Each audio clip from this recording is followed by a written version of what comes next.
Well, COVID, just like turning off a light switch, I guess. Our community that we serve, they're academics at universities all over the world. And so we first noticed that there was a big shut-off in China, and then about 2 weeks later, there was a big shut-off in the rest of the world. And so for us, we've been around since 1984, so I don't know, 36 years of being in business, and we had never experienced anything like it. It's like business fell off a cliff. And so we were trying to figure out, what to do, and so we went and applied for this payroll protection loan and with the SBA, and then we tried to get a line of credit at the bank, but all these things were very complicated, and I mean, some worked and some didn't, and but what happened also at the same time is we had this sort of desperate action where we had heard from one of our customers that, there might be a big interest in ventilators, and you guys should maybe make equipment that could be used to evaluate these ventilators, to figure out if they're working right. Yeah. And so we were thinking to ourselves, wow, that sounds like a great idea.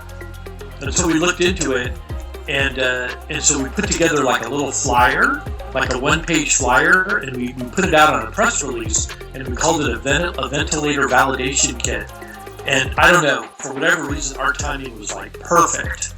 And then numerous other organizations, all of those were building ventilators in order to figure out, if they were building them right. And so we made a system that allowed them to pull in data associated with the ventilator and look at all these different things like the pressure and the flow and the oxygen, and are they all doing the right thing? Anyway, so our we ended up being okay. Our whole company pivoted into this ventilator validation kit thing. We're over the big hump, but we're still doing programming associated with that. And then there's other projects, and some of the interest has actually shifted to other parts of the world now. So we've got work that we're doing with Pakistan, and then also looks like down in South America too.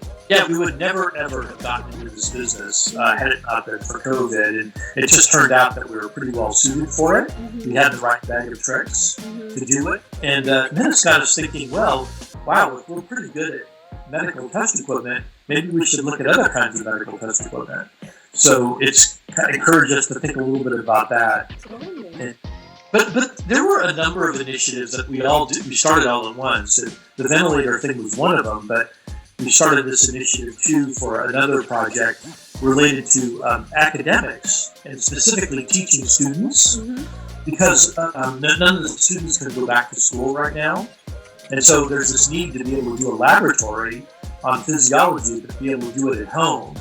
And so we took a system that we had kind of abandoned a long time ago, but it was very inexpensive.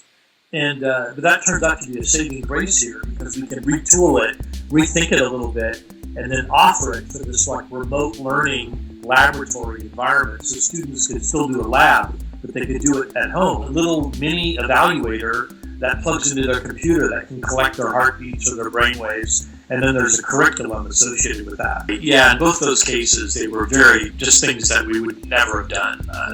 We were too busy plucking, working in kind of low-hanging fruit, I think. Yeah. The company just sort of gets in a rut, or maybe just a way of working that is familiar.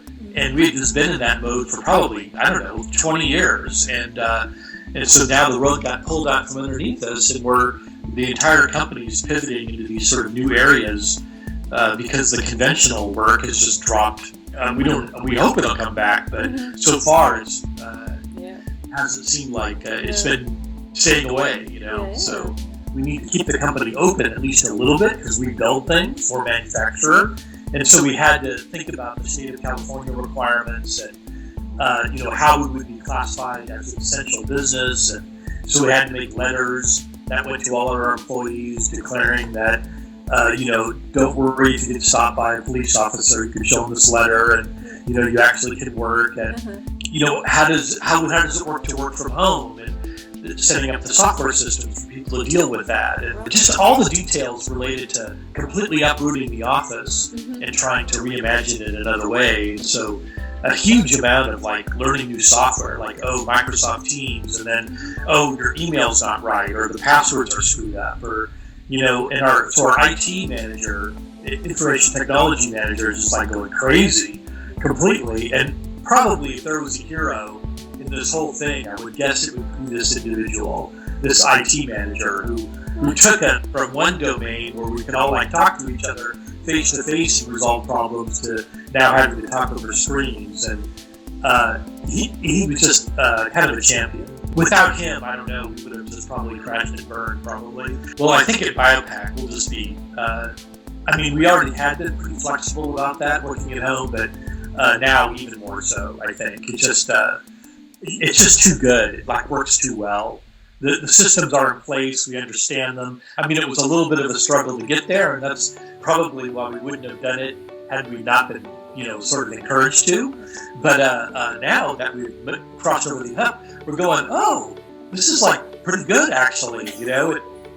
There's some serious benefits, and also we're learning the opposite. Like people who thought maybe they wanted to work at home, and they were decided, it's really, I think I prefer it back at the office.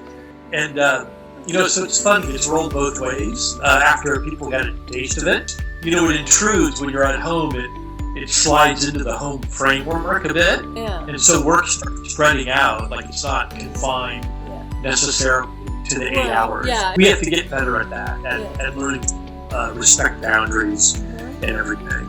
Yeah. And, I think we got into some bad habits there. Appreciated there's been some monastic moments where I've been able to peel away like a whole day to do nothing but like a deeper dive into a technology or doing some measurements or something. And I can't even remember the last time I took a whole day to do that. And it might have been like 10 years ago. And so it's just, that's been really remarkable. Like that experience again, just woken up some parts of the way I, the things I used to think about, or parts of my brain or body or something that have just been a bit dormant. And so I'd like to see that. I need to remember to make time for that going forward somehow when things get better. That ability or to create these sort of monastic moments where I'm not responding to anything, and I'm just at it, in front, working with instrumentation or doing design or something. But that I'd like to carry with me if I could.